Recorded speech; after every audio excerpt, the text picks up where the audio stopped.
From darkness to light. Between the fall of the Roman Empire at the end of the 5th century AD and the rise of the great monasteries and Gothic cathedrals, the Dark Ages enfolded Europe. But these sketchy documented centuries were never quite the shadowlands that they have been made out to be. In Byzantium, the Eastern Empire flourished. In magnificent monasteries from Ireland to Russia, classical learning was cosseted and nurtured, and the Arab achievement in southern Spain brought new learning to Europe. These are just 3 examples of the culture, architecture, and civilization that, far from dying, flourished in times of great uncertainty and war. Light continued to shine amid the encircling gloom and soldiery. Byzantine architecture. The Eastern Empire. Before the sack of Rome in AD 410, the Roman Empire had split into Western and Eastern Hakes. The latter had its capital in Constantinople, Istanbul today. The city became a beacon of civilization and a center of Christianity in what had become a barbaric world, an era we have long called the Dark Ages. The early Christian chachas in Rome and the Western Empire were based on basilicas.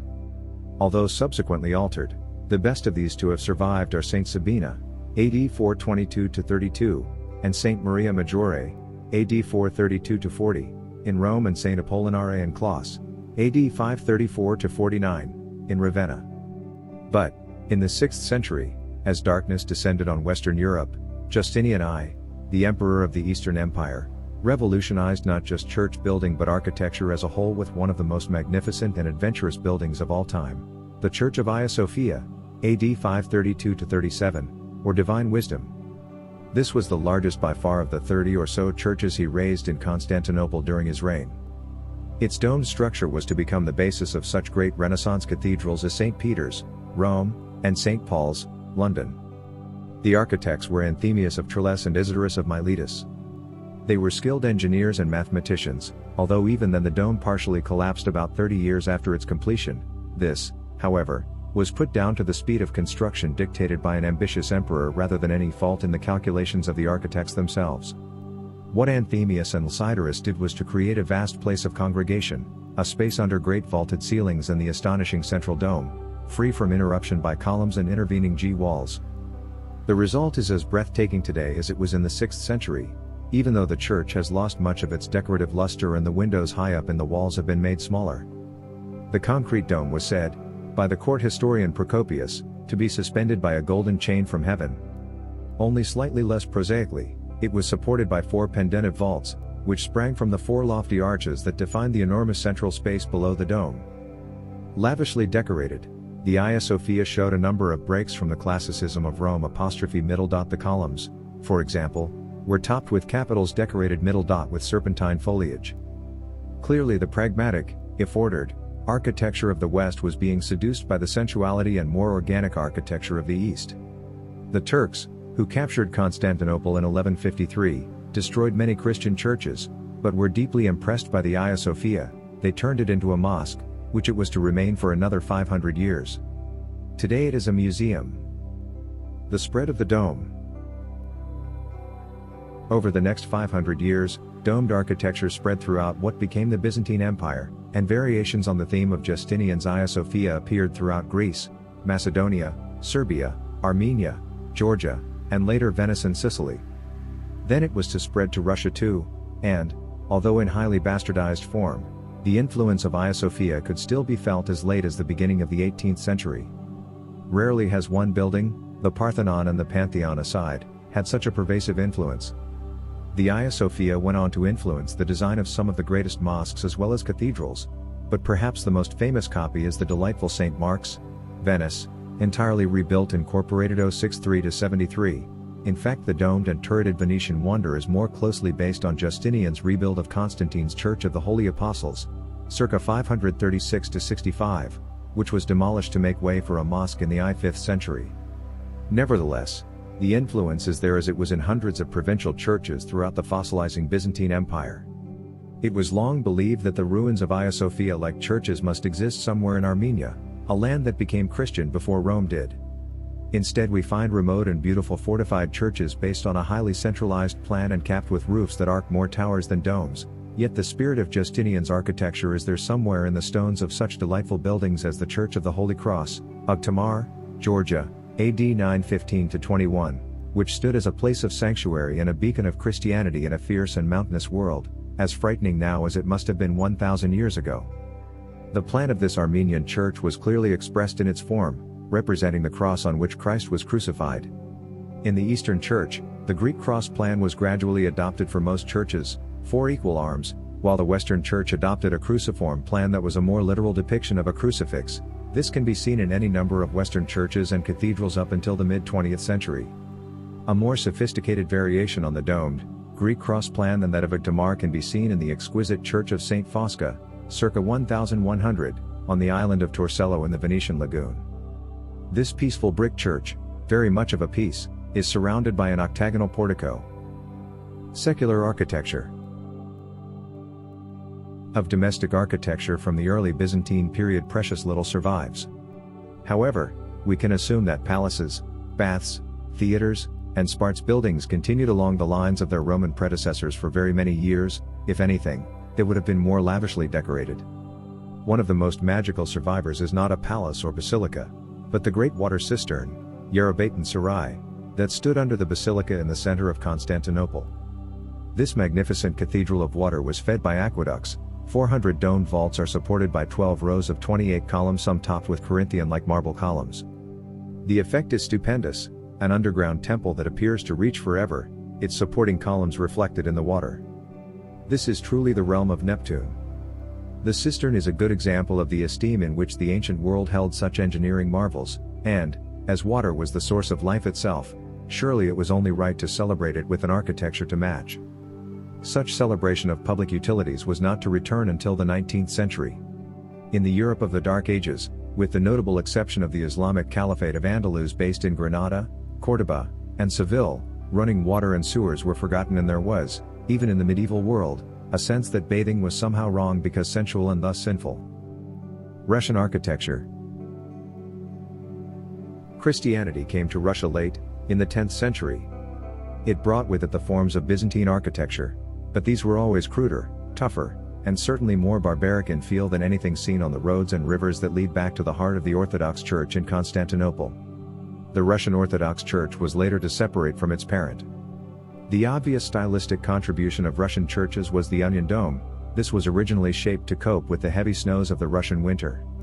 It is also significant that Russian churches presented a massive and hunched-up appearance, as in the example of the Cathedral of St. Demetrius, Vladimir, 1194–97. Here, though, the high walls are movingly and lovingly decorated with relief carvings, because, soon enough, they were needed as sanctuaries and fortresses by local people trying to escape the Mongol invasions. These started in 1237.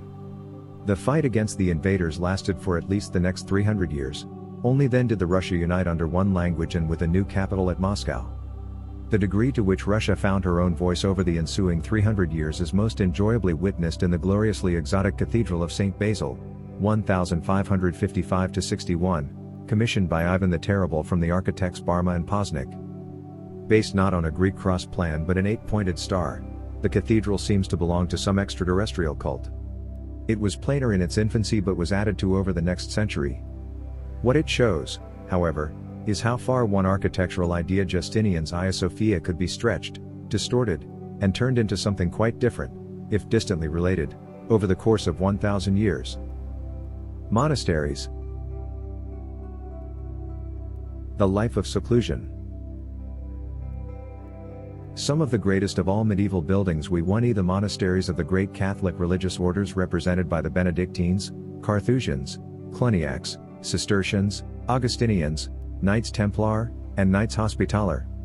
They built cathedral-like churches surrounded by city-like clusters of cloisters, refectories, dormitories, libraries, hospitals, and guest rooms. They were famous for their hospitality and, in later years, for their great wealth. These monasteries were seats of learning as well as of devotion. They were rarely as corrupt as post-Reformation tracts and novels like to suggest, and certainly neither the hotbeds of sex and debauchery depicted by scurrilous authors like de Sade in the 18th century, nor anything like the frightening places conjured by early Gothic horror writers like William Beckford. The word monastery comes from the Greek word monasterion, meaning living alone. The earliest monks were the recluses and hermits of 3rd and 4th century Egypt. Over a period of 200 to 300 years, they began to form communities. Some of the earliest surviving monastic buildings are to be found on the Dingle Peninsula in southwest Ireland. Monks came to Ireland from Wales with St. Patrick, and from here their ideas and architecture filtered back to England from AD 635, when Aidan was sent to evangelize the north of England. These early buildings were rarely more than simple, rugged stone shelters designed to keep off the strong winds and insistent rains of the west coast of Ireland. They were also refuges in times of trouble and violence. One of the best surviving of the early Irish monastic buildings is the Oratory of Gallerus at Dingle, County Kerry. Dating probably from some time in the 8th century AD, it resembles an upturned boat or a stone roof of a large house that has long ago sunk into the peaty soil. It features a square-topped door on its west side and a single, round-topped window on its east side. As much a work of landscape art as a prayer hall, it has its own elemental beauty. Christian monasteries evolved in a variety of styles across Europe. The Gothic style became dominant from its inception in 1135 at the Abbey of Saint Denis, near Paris, when the abbot Suger, CP. 57, began rebuilding his Carolingian basilica, but elsewhere other equally memorable forms were adopted. The Greek and Russian monasteries of the Orthodox churches followed the model set by the Byzantine architecture created in the reign of Justinian I, CP. 38. The Catholicon, Mount Athos, built at the end of the 10th and the beginning of the 11th centuries, is a classic Byzantine design, a small mountain range of domes set beneath an enchanting backdrop of hills and mountains. The plan of the dome church is that of a cross set within a square with apses at either end. Romanesque. The transition to Gothic. The Romanesque style that emerged, based on massive structural elements and Roman vaults and arches, was particularly suited to the northern warlords who had invaded Europe in the 6th-10th century. The Normans, the Romanesques called Norman in Europe and the United States, adopted and developed the new Romanesque style with military vigor. The Normans were Vikings who settled in northern France in AD 911, Britain in 1066, and later in southern and Sicily. They had, of course, sailed to North America, too, but had not settled there. A monumental style. One of the greatest of Romanesque buildings is Durham Cathedral, 1093 to 1133, which stands high on a craggy hilltop and commands the surrounding landscape like a castle, a role that many Romanesque cathedrals were to play. Its interior is cavernous and spectacularly so. The pointed, almost Gothic, ribs that hold up the vaults are in turn supported by rows of massive columns, alternately round and compound, composed of several smaller columns. The surfaces of the round columns are deeply incised by axe carving. Zigzags and diamond patterns predominate, while the round arches above them are decorated with dogtooth and other patterns that look as if they have been made with a giant pastry cutter. Much Romanesque decoration is of this kind, carved into the structural fabric of the building rather than being added to it. The severity and military masculinity of this form of architecture can be seen, too, in buildings that one might expect to display a gentler nature. The Baptistery, Cremona, 1167, is a good example. A design of great, elemental beauty, the Baptistery is an octagonal building, decorated solely by pilaster strips that run down to the base from an arcade that runs around it under a pitched roof. The Romanesque middle doubtless spread throughout Italy, although the severity of St. Ambrogio in Milan, circa 1080 to 1228, in the north of Italy, for example, contrasted strongly with the evident warmth of St. Nicola. Bari, circa 1085 to 1132, in the south. Regional schools of architecture. In Germany, Romanesque churches had the habit of looking like knights in armor, which seems appropriate. The Imperial Cathedral of Speyer, 1030 to 61 and later, looks as if it is ready to charge into battle, its four towers rising over its pitched roofs like lances. One expects flags to flutter from them. The upper walls of Speyer are characterized by an exterior gallery set behind arcading, a feature of contemporary Italian cathedrals including, most dramatically Pisa, 1063 to 1118 and 1261 to 72. In Britain and Normandy, however, similar arcades were built into the internal walls looking over the nave. Norman architecture was massive, but not inflexible. With the triumph of Gothic design, the style faded, but by this time it had begun to incorporate all sorts of decorative devices and structural tricks. These were brought to Western Europe by the first Crusaders, by pilgrims, and by those, in Spain, in contact with the Islamic influence of Andalus. In Spain, the situation is complicated by the fact that Christian refugees from the normally tolerant Islamic Caliphate built churches such as Saint Miguel de la Escalada, Leon, AD 913. Islam, mosques and palaces. If one were to choose to live anywhere in the Europe of the Dark Ages, it would surely have to be Andalus, the Islamic domain of southern Spain. Here was a land not only of religious and intellectual tolerance, but of wonderful gardens, running water, hammams, Turkish baths, and an architecture of lightness and delight that the rest of Europe was not to experience for hundreds of years.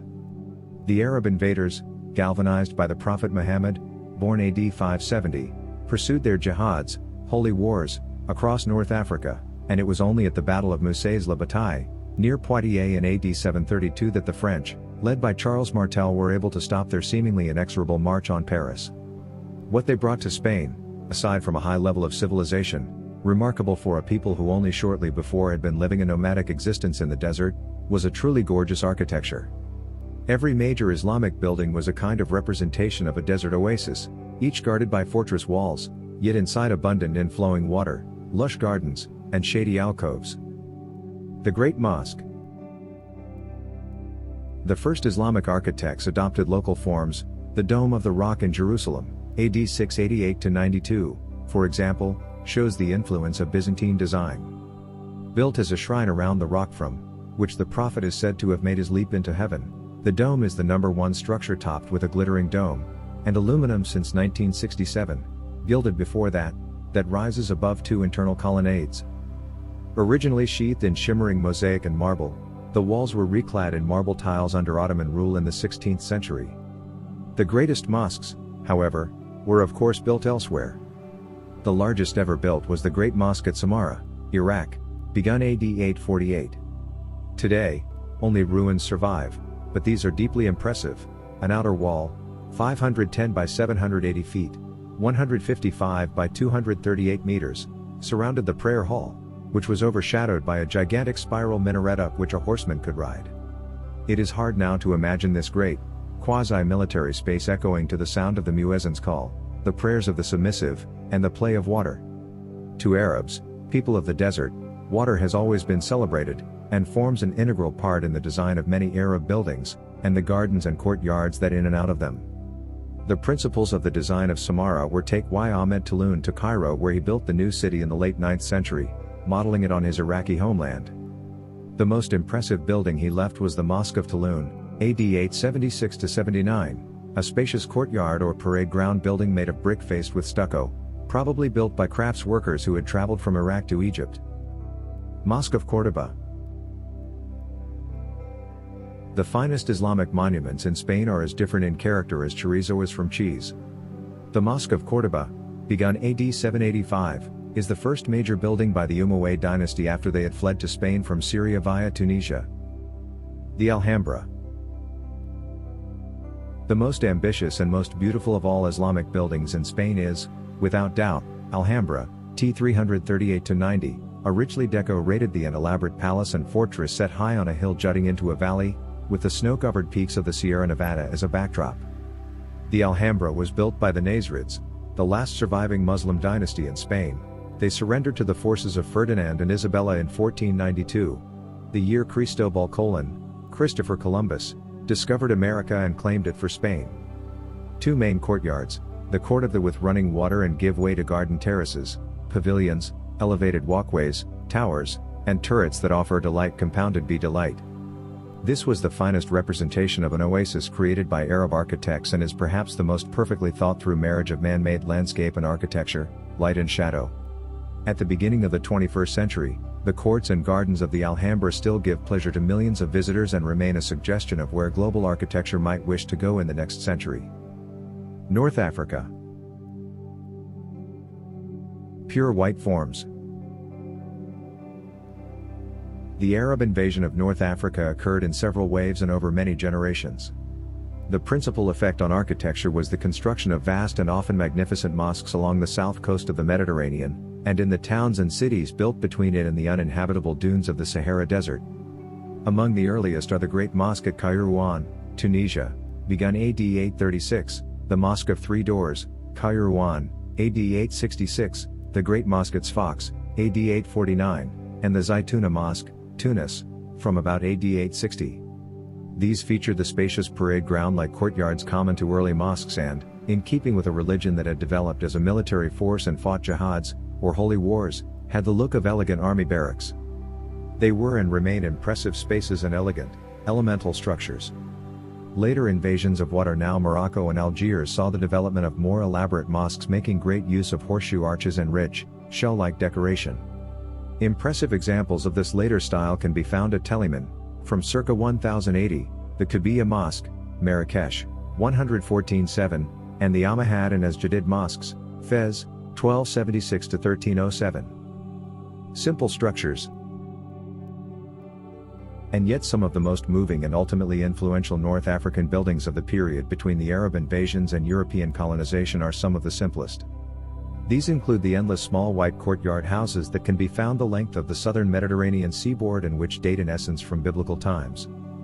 The Mediterranean was from ancient times a major shipping and trade route, and ideas about how to build and how to live traveled quickly and readily from Mesopotamia to Morocco and ultimately to Spain. The famous white villages of Andalusia leading up from Algeciras and grouped around Imana de la Frontera are dominated by a long decayed Moorish fortress that could easily be North Africa. From the tops of the fortress towers, the Atlas Mountains can be seen on a clear day. The white rendered North African horninesses were to have a profound influence on the mind and works of Le Corbusier, c.p. 1802-83, as were the simple barrel-vaulted Tunisian farmhouses on those of Louis Khan. Pure forms. The sequence of barrel-vaulted mosques built on the beaches or overlooking them on the Isle of Djerba, Tunisia is among the most special found anywhere in the world. For here is essence and foundations of architecture, nevertheless warm and joyous. Composed of cylinders, cubes, pyramids, are deeply satisfying in terms of their geometry and proportions. More than this, however, they are clearly made by hand. The abstraction of their pure white geometry, no other colors are used, nor decoration of any sort is offset by their handcrafted character. No decoration is needed, not so much because this would be a distraction from prayer or some sort of offense to God, but because the play of sunlight and shadow on these perfect forms is embellishment enough. This, and the mosques setting by an ocean that appears gold in the middle of the day, azure in the evening, and the white sands and scent of orange blossom that fringe them. Here is architecture at its most elemental and in many ways its absolute best, in harmony with its natural surroundings, heedless of the tides of passing fashion, a perfect equation balancing form, function, and beauty. Djerba, located in the Gulf of Gabes, is perhaps the ideal location for such dreamy architecture. It was, after all, the mythical land of Homer's lotus eaters, who lived a life of indolent forgetfulness. The rest of architecture can be indolently forgotten here, if only for a day or two.